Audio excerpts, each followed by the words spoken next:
ভাবে 10 জন মানুষ মারা গেছে।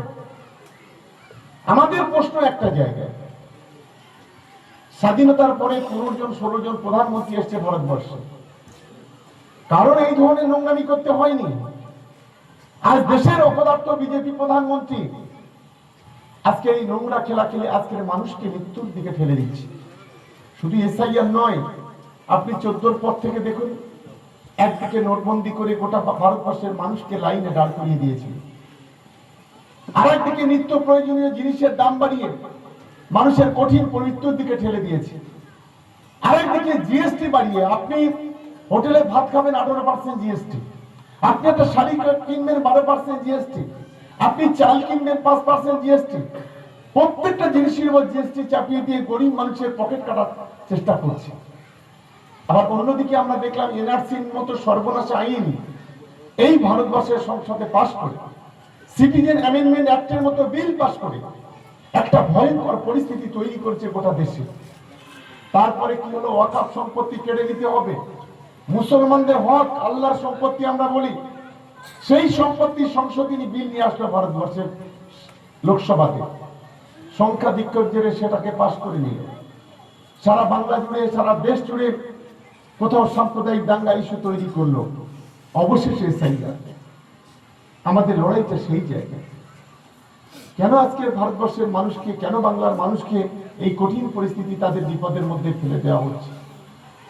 আমাদের দেশে, আমাদের রাজ্যের যারা বিরোধী দল বিজেপি, তারা বলছে এসআইআর নাম কাটা যাবে মুসলমানদের, কিন্তু আমরা মনে করি না।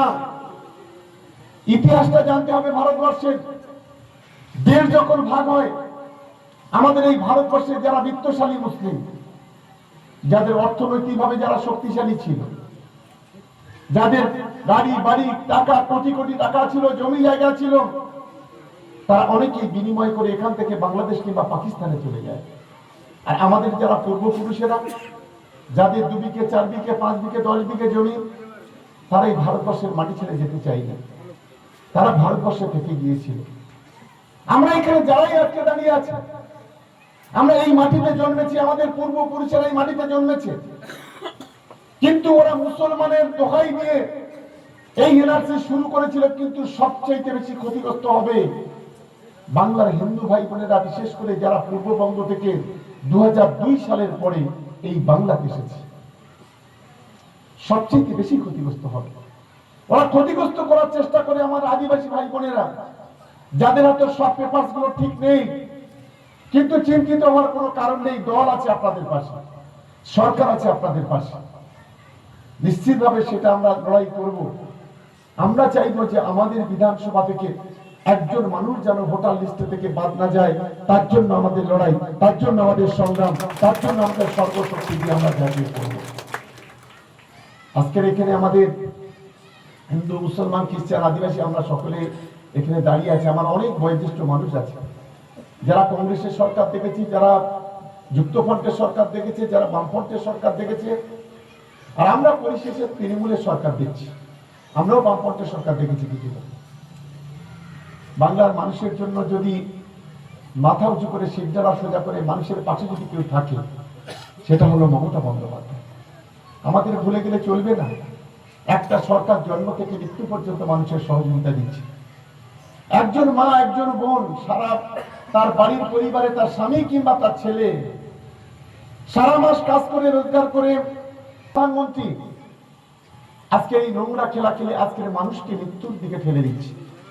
শুধু এসআইআর নয়, আপনি 14 পর থেকে দেখুন, একদিকে নোটবন্দি করে গোটা ভারতবর্ষের মানুষকে লাইনে দাঁড় করিয়ে দিয়েছিল, আরেকদিকে নিত্য প্রয়োজনীয় জিনিসের দাম বাড়িয়ে মানুষের কঠিন মৃত্যুর দিকে ঠেলে দিয়েছে। আরেকদিকে জিএসটি বাড়িয়ে আপনি হোটেলে ভাত খাবেন 18% জিএসটি, আপনি একটা শাড়ি কিনবেন 12% জিএসটি, আপনি চাল কিনবেন 5% জিএসটি, প্রত্যেকটা জিনিসের উপর জিএসটি চাপিয়ে দিয়ে গরিব মানুষের পকেট কাটার চেষ্টা করছে। আবার অন্যদিকে আমরা দেখলাম এনআরসির মতো সর্বনাশা আইন এই ভারতবর্ষের সংসদে পাশ করে, সিটিজেন অ্যামেন্ডমেন্ট অ্যাক্টের মতো বিল পাশ করে একটা ভয়ঙ্কর পরিস্থিতি তৈরি করেছে গোটা দেশে। তারপরে কি হলো, ওয়াকফ সম্পত্তি কেড়ে নিতে হবে, মুসলমানদের হক আল্লাহর সম্পত্তি আমরা বলি, সেই সম্পত্তি সংশোধনী বিল নিয়ে আসলো ভারতবর্ষের লোকসভাতে সংখ্যাধিক্যের জেরে সেটাকে পাশ করে নিল। সারা বাংলা জুড়ে, সারা দেশ জুড়ে কোথাও সাম্প্রদায়িক দাঙ্গা ইস্যু তৈরি করলো। অবশেষে এসআইআর। আমাদের লড়াইটা সেই জায়গায়। কেন আজকের ভারতবর্ষের মানুষকে, কেন বাংলার মানুষকে এই কঠিন পরিস্থিতি, তাদের বিপদের মধ্যে ফেলে দেওয়া হচ্ছে? আমাদের দেশে, আমাদের রাজ্যের যারা বিরোধী দল বিজেপি, তারা বলছে এসআইআর এর নাম কাটা যাবে মুসলমানদের, কিন্তু আমরা মনে করি না। ইতিহাসটা জানতে হবে ভারতবর্ষের। দেশ যখন ভাগ হয়, আমাদের এই ভারতবর্ষের যারা বিত্তশালী মুসলিম, যাদের অর্থনৈতিকভাবে যারা শক্তিশালী ছিল, যাদের গাড়ি বাড়ি টাকা কোটি কোটি টাকা ছিল, জমি জায়গা ছিল, তারা অনেকেই বিনিময় করে এখান থেকে বাংলাদেশ কিংবা পাকিস্তানে চলে যায়। আর আমাদের যারা পূর্বপুরুষেরা, যাদের 2 বিঘে 4 বিঘে 5 বিঘে 10 বিঘে জমি, তারা এই ভারতবর্ষের মাটি ছেড়ে যেতে চাই না, তারা ভারতবর্ষে থেকে গিয়েছিল।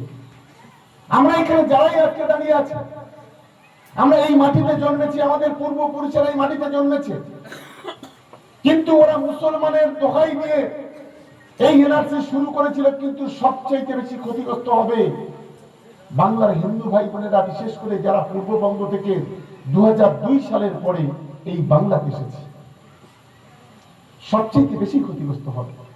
ওরা ক্ষতিগ্রস্ত করার চেষ্টা করে আমার আদিবাসী ভাই বোনেরা, যাদের হাতে সব পেপারস গুলো ঠিক নেই। কিন্তু চিন্তিত হওয়ার কোনো কারণ নেই, দল আছে আপনাদের পাশে, সরকার আছে আপনাদের পাশে। নিশ্চিতভাবে সেটা আমরা লড়াই করব। আমরা চাইবো যে আমাদের বিধানসভা থেকে একজন মানুষ যেন ভোটার লিস্ট থেকে বাদ না যায়, তার জন্য আমাদের লড়াই, তার জন্য আমাদের সংগ্রাম, তার জন্য আমাদের সর্বশক্তি দিয়ে আমরা জাগিয়ে করব। আজকের এখানে আমাদের হিন্দু, মুসলমান, খ্রিস্টান, আদিবাসী, আমরা সকলে এখানে দাঁড়িয়ে আছি। আমার অনেক বয়োজ্যেষ্ঠ মানুষ আছে, যারা কংগ্রেসের সরকার দেখেছি, যারা যুক্তফ্রন্টের সরকার দেখেছে, যারা বামফ্রন্টের সরকার দেখেছে, আর আমরা পরিশেষে তৃণমূলের সরকার দেখছি। আমরাও বামফ্রন্টের সরকার দেখেছি কিছু। বাংলার মানুষের জন্য যদি মাথা উঁচু করে, শিরদাঁড়া সোজা করে মানুষের পাশে যদি কেউ থাকে, সেটা হলো মমতা বন্দ্যোপাধ্যায়। আমাদের ভুলে গেলে চলবে না। একটা সরকার জন্ম থেকে মৃত্যু পর্যন্ত মানুষের সহযোগিতা দিচ্ছে। একজন মা, একজন বোন সারা তার বাড়ির পরিবারে, তার স্বামী কিংবা তার ছেলে সারা মাস কাজ করে রোজগার করে